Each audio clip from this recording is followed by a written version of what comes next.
All right. I'm going to do a little intro here, and then I'm fucking recording.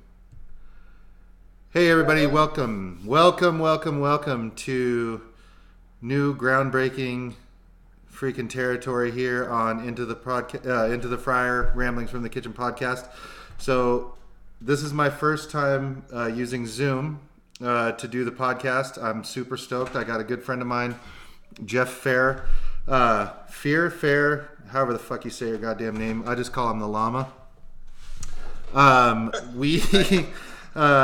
We're trying some. He agreed to come on. Jeff is a longtime restaurant veteran, and we'll talk a little bit about that. Talk a little bit about life, and we're just gonna have some fun. So, without further ado, Jeff Fair. Jeff, how's it going?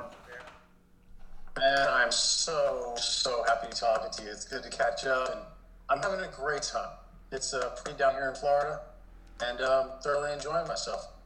Okay, so you've kind of bounced around the last couple of years. I mean, not bounced around. You were in Boise for a little while, a couple of years, and then moved down to Florida. But you're originally from New York, is that right?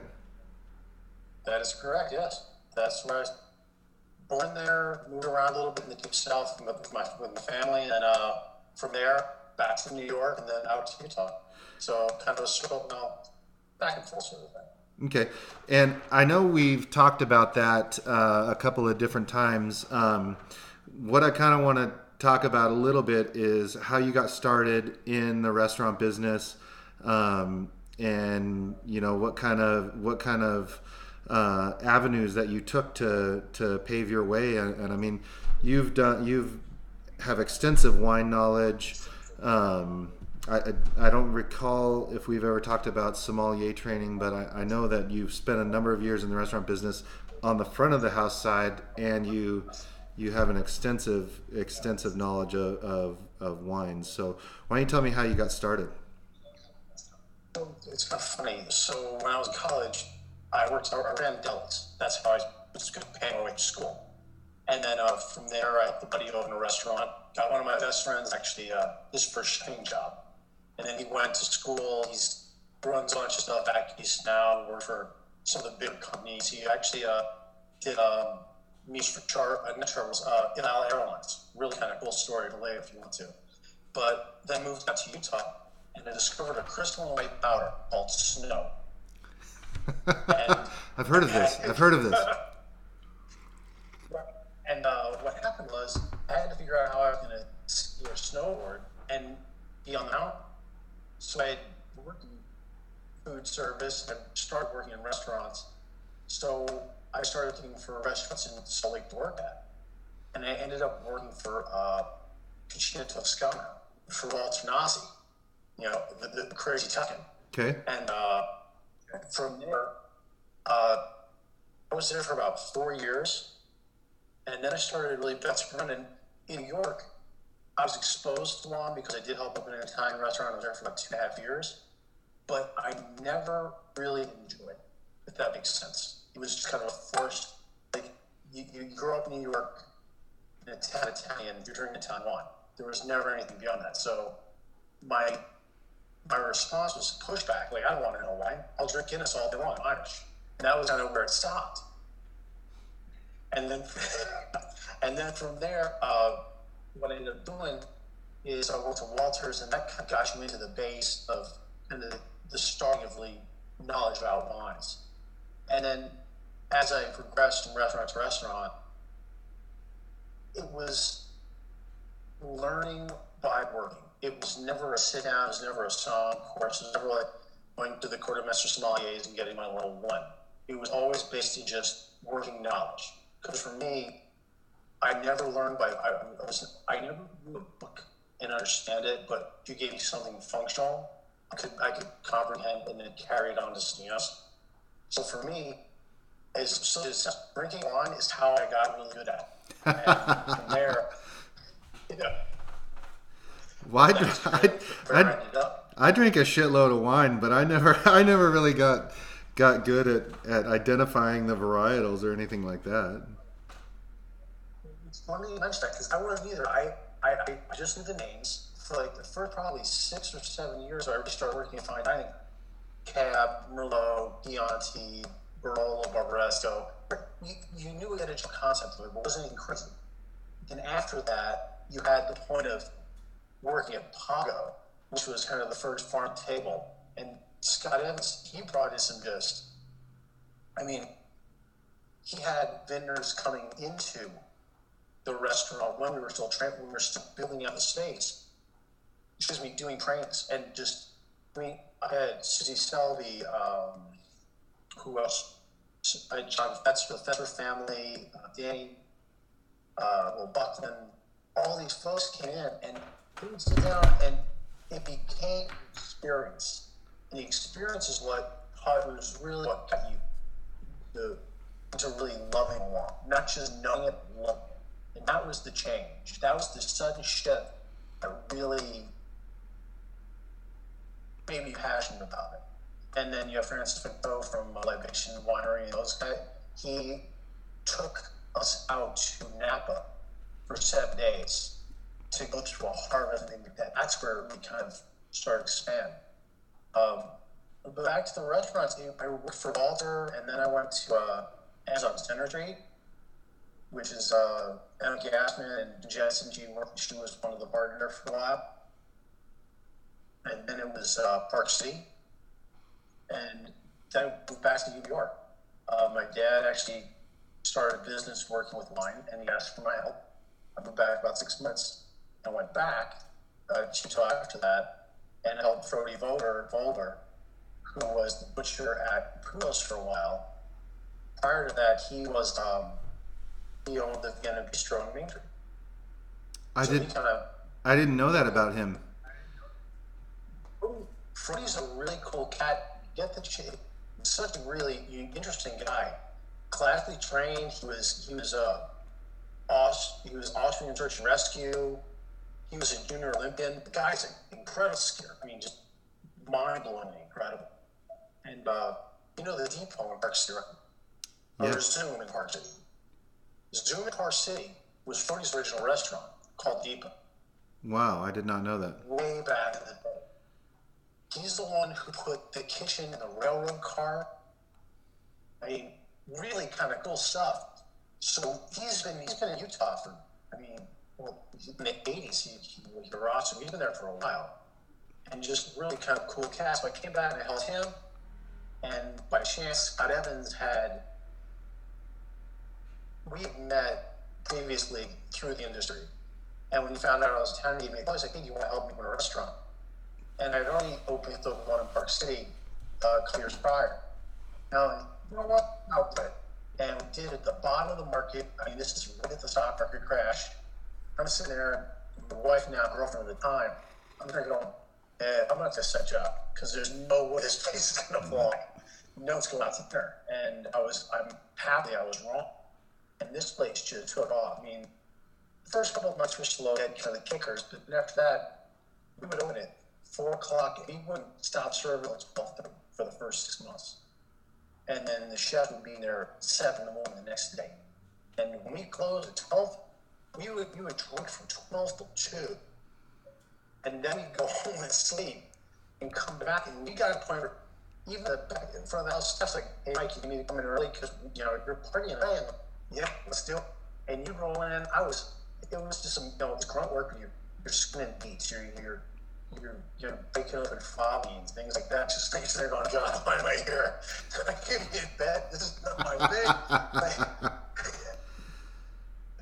But it really instilled great. It was probably one of the 3 places that I look back on with an immense amount of just absolute kind of lightning shock sort of experience. And that was one of them. After that, I kind of threw my hat into the ring and I started managing. I was at Solitude and I worked at St. Bernard's in the library bar. And that was a great time. I thought I was going to ski, and I found out when you manage, you don't ski, you work. So it was your breakfast goes like, hey man, I can make it. I can't do it today. I got home at 3 in the morning. I'm back at 5. I drive to Kenny and make eggs for 60 people buffets. So I was going, I don't know how to do this. I just get the wine drink.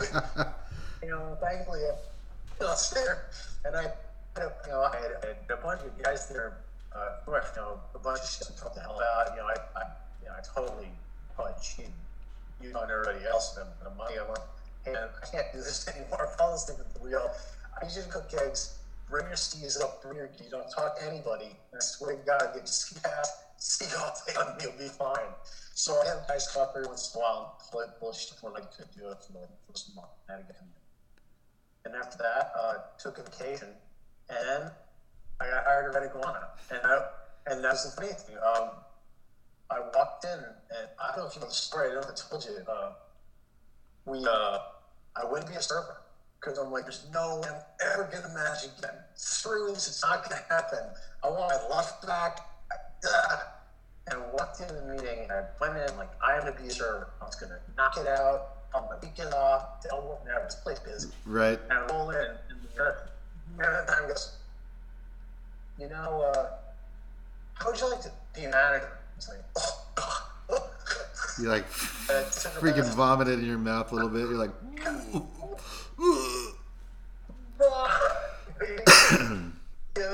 I do it. And they gave me that offer. They made a good thing, and then I came on with you guys, and that was the second time that just everything gelled. The people we had, everything was a great group of people at the time. I look back on it, people asking, that was my best managing gig ever, hands down.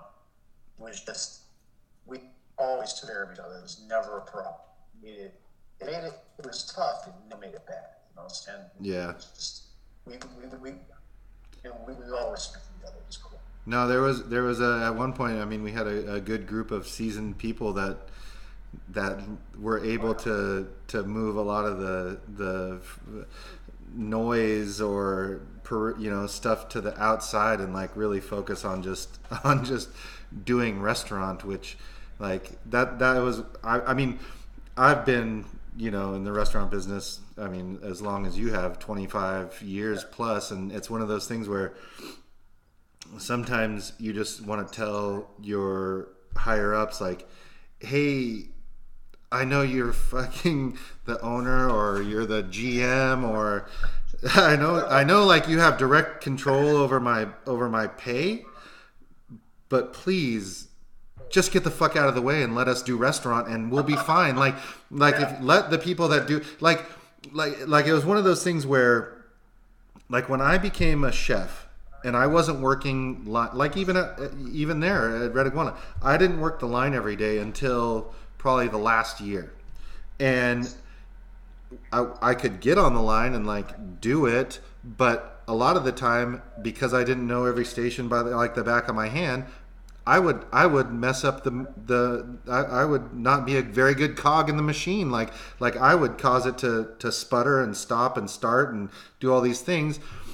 And that's what happens sometimes when you're like, hey, we're doing this every day, and I would tell people, I'd be like, let that guy cook because he cooks every day.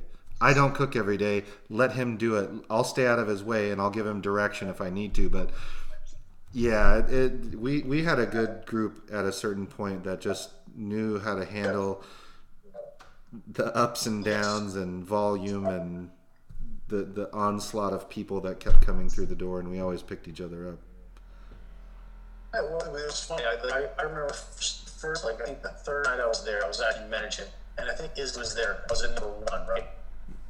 And it was out of retailers, and I'm like, I'm seasoned. I can do this. I worked at Pago, man. We were over from like 4 o'clock till midnight. We were pushing like 300 people through, lunch through dinner, no problem. I look outside, I swear to God, it's like a wall of people. It had to be a 15 high, like 20 wide. And it's rolling toward me. I'm like, oh, good God, what have I gotten myself into? And it just hit so hard. It was kind of like, okay, got to reach the devil wall. Turn around and literally, it's another 70 people. They're going, oh, my God. It's like, you're watching like, and you stop the line at the hospital, Western coming in. Like, oh man, it was just crazy, but fun times, really fun times. After that, Boise, worked at Roosters for a while with Don Leader from Roosters in Salt Lake. He moved up there to open it, and then down helped Mike open Fireside, and then back up to Boise to help open Campbell's Crossing. Nice. And it was, and I think Campbell's was the other one. Fireside was great, but it was an eye-opening experience.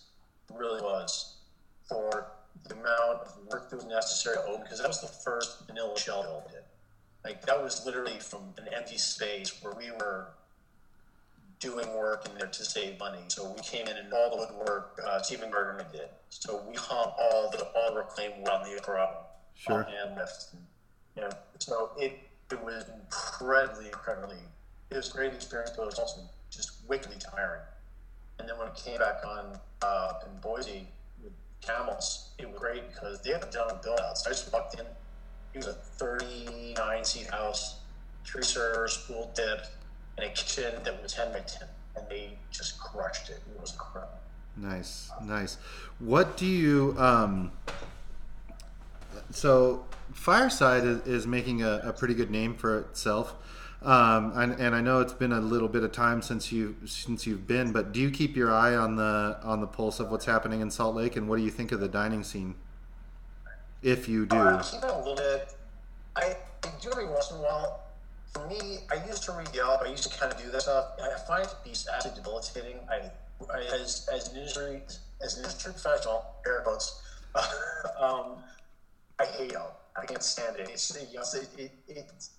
necessary evil. It's so awful. So I don't have a lot of input as to what they're doing. And their menu and their website hasn't changed. I know that they had opened up Nash Fried Chicken or Pretty Bird, the same Pretty street, Bird. things like that. But beyond that, what I get is for lid now, especially since I'm on the East Coast. So I was back in Boise, it was a little easier because I go down to see the boys. I go down to jiu-jitsu or something like that, have fun, and go out and I grab a bite. And it was when I opened Fireside, it was beginning to become vibing. It kind of hit that draw off. Back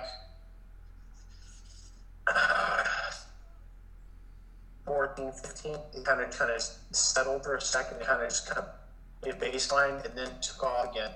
And I mean, just in downtown, there were, Main Street became vibrant. Urban House opened up. All of a sudden, Main Street became a viable place to have a restaurant. Yeah. As 10 years prior, Frody still was on it. You mentioned Frody. He's still on there. I mean, he was there from 6 to 8, 9, maybe almost 4 or 5 years. But I mean, he just clawed his way along, and he didn't get crashing. There's nothing on the street, and he didn't make. And it's about time that the new mall opened up. City Creek Center. Yeah. Remember that when he kind of, and I think that's what it was going to take. It was going to help him, but he was too close. I mean, he's at JJ Boggs and Urban House, all the new spots that further down to the courthouse. That's a vibrant little area there. You can have a spot of the Calvin Center with the name excuse me, but there's a bar over there, things like that. Kind of the nook. Well, there's like Bar X and Beer Bar. Yes.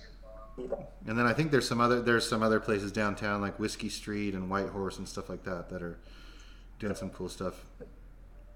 It definitely looks like it's come along. I'm excited to see it. Definitely, the one thing I noticed is it slowly grew very fast. Between 2 years that I was gone, it got very, very city based. I mean, with the building and the amount of people downtown, it definitely had a different edge to it than what it was. Kind of from sleepy town to actually city time. Well, what's amazing is, I've only lived here for 6 years, and just to see the evolution of, like there's certain areas that are now being gentrified that were kind of lower income, and you start to see like that urban kind of downtown living starting to happen. So where I work now is our plant is on like Ninth South, right by the, Warwick, and you know where that freeway entrance is on like West Temple. So we're right down there on the bottom end of that street.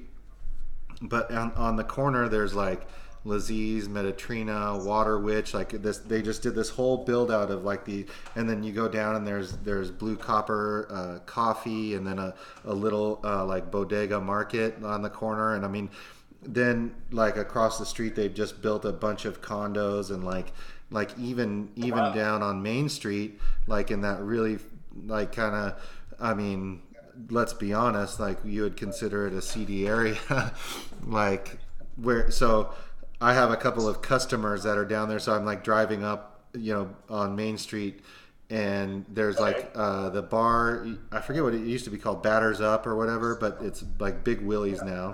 I know exactly where you're.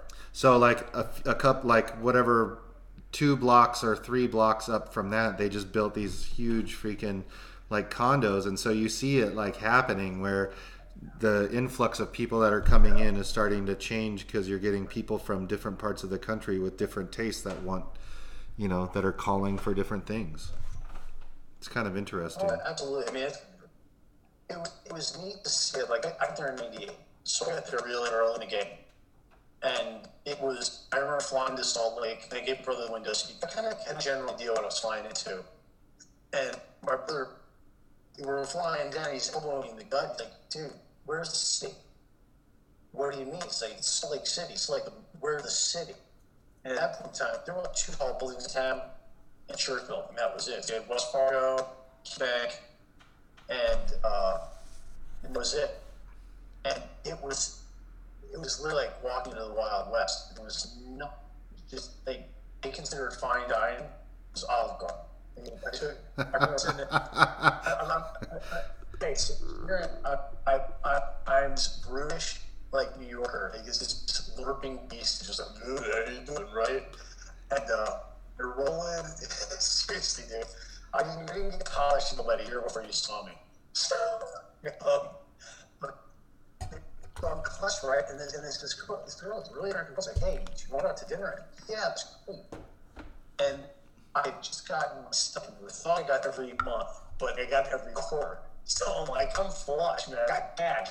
She's like, where do you want to go? Anywhere you want. She's like, let's go to Chili's. And I'm like, did you say fucking Chili's? Chili's. You got it. like you. So and I take like $200. Man, I'm going all in. I'm gonna get money. I don't have this happen. And we go to Chili's, and I'm sitting there going, all right, it's cool.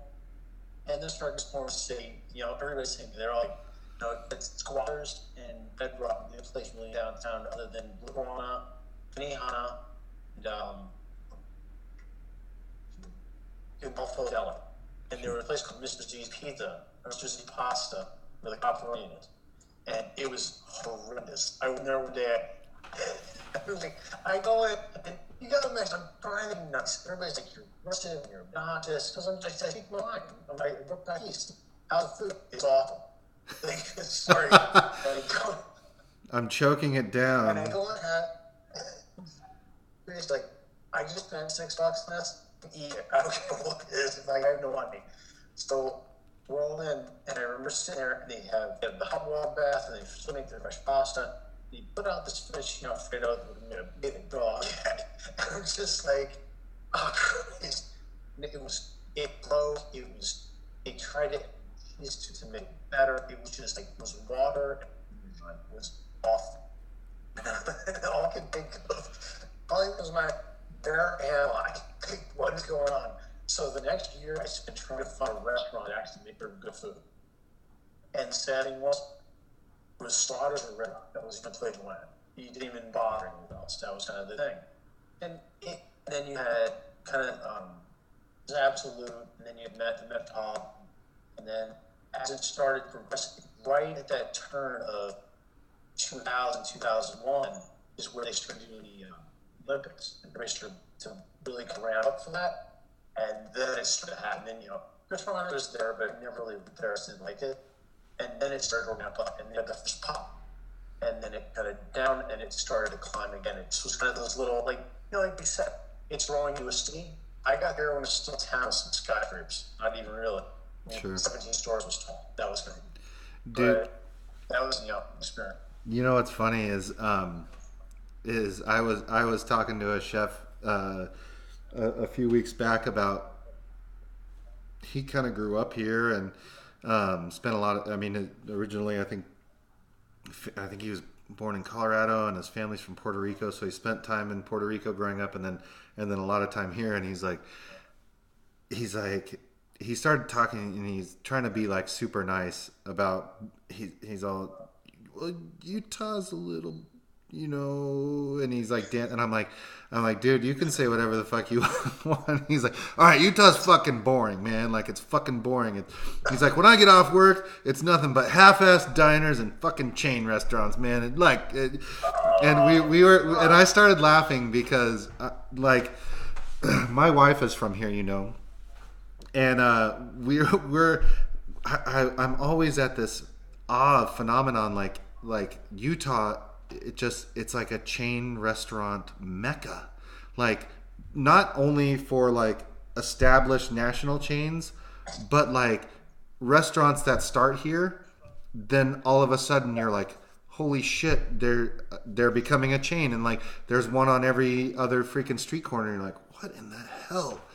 Like they have those freaking, I don't know if they were popping up when you were still living here, but like the freaking soda places, like Sodalicious and Fizz. What the fuck is that? Like adding stuff to a drink is like a fucking thing, and I'm like,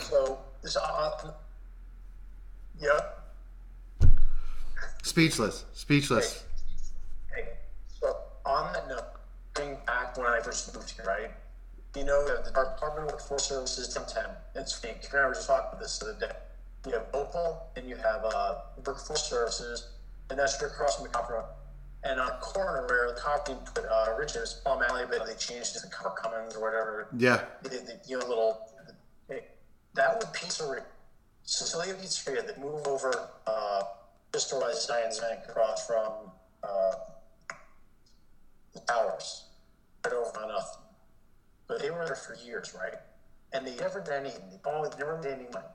They figured out that everybody who went into that both buildings had to. They would open up early. They would do like a buck. Any size container you had, they would let you fill it at their machine for a buck. No way. And I swear to God, and Subway did it too. So at 9 a.m., it was like a herd of elephants. Not PC, don't care. Across the street, like holding their mugs like that, you have the elephant walk, right? And they just walk in the door, and I'm talking like 64, 84 inch dogs, these huge things, right? And they would fill up with Diet Coke and go to work. And that's they still for like a couple months before they moved. Yeah, that shit is just that stuff baffles me, man. Baffles me. Don't come to Florida. Don't watch any restaurants, man. What? What? Dude. Swear to God. This is Southwest Florida. Namely, Fort Myers where I'm at. I'm like, I don't know. This is coming for me now. You're gonna have fucking Joey coming. Yeah. He talking bad. Hey. But what that has when the hair guy asked that with a golf club. It's insane. You want to be here, you come down and open a new restaurant. You let it open for 6 months. And you shutter the thing, and you do another restaurant in the same spot. 6 months, you shutter it. You change the concept every 6 months. It'll never be long. It's insane. No way. They love new things here. Well, like we came down here, like Sarasota's pretty badass. Last time we were driving back down in Tampa when we flew out, we stopped in Sarasota. They had this little tiny, it was so cool, almost like it was like a flip of the street. I mean, they had Chicago Red Hot, pierogi, barbecue. They had a place called Screaming Monkey Taco. This guy was rocking it. I mean, incredible stuff. They had a fine dining restaurant, all on one main street. It's like it looked like a raffle. It was so cool. It's like It was gritty. It's where everybody, you know, when you're getting out, getting to work in the night. God, I need food to talk about. This is what that was. It was everything you could possibly imagine. There was nothing you couldn't find. And I probably mean nothing. This stuff was Florida, but I mean, you could just get anything you wanted there. Nice. And then we, yeah, and then we drive and we go down to Mars. I'm like, okay, cool. Pretty good. There are, I want to say, I probably need more chain restaurants here than anything else. There are good restaurants, don't get me wrong, but it's not as dominated by good restaurants in the Mountain West. Go to Portland, Salt Lake, Boise. It's a small population. They've made an incredible amount of food, they've made an incredible amount of skill, and they want to know where it comes from. Here it's kind of like, hey, do you get an early bird? And that's like the first thing out of their mouth. It's like, can I get a break in something? Like, place they do, you get free glass of wine, you get 20% off your lunch rate for free salad from 4 o'clock till 6 o'clock. And that's how they drug the early market because it's dominated by early diners, old timers. So it's Sure. very, they don't look for like, hey, listen, so this is, you know, an Australian Wagyu is very different, but you find domestically, here's what. No. It's like, my stick would be $10. Sweet man. I got it. There you go. Thank you very much. Have a nice day. It's very much, it's just there. It's really kind of crazy. You do have restaurants that do like high work. One of the places I was at, it's incredible stuff. It was a Yo Joy. It was a goodbye. Beautifully done. Thick cut, cryovac with Lama, and cryovac overnight, stuck everything up, and then right under the grill with the drop demi across the top. It was just Nice. but that was like one. So yeah, I mean it's a little different here. It's a little different. I mean, and you know what's funny? I mean, like you find, and I've traveled a good bit across the U.S. and in certain areas, like, you know, you find good pockets, and then like the majority, like you're saying, is gonna be like stuff that maybe you and I aren't interested in, and not we're not the clientele base that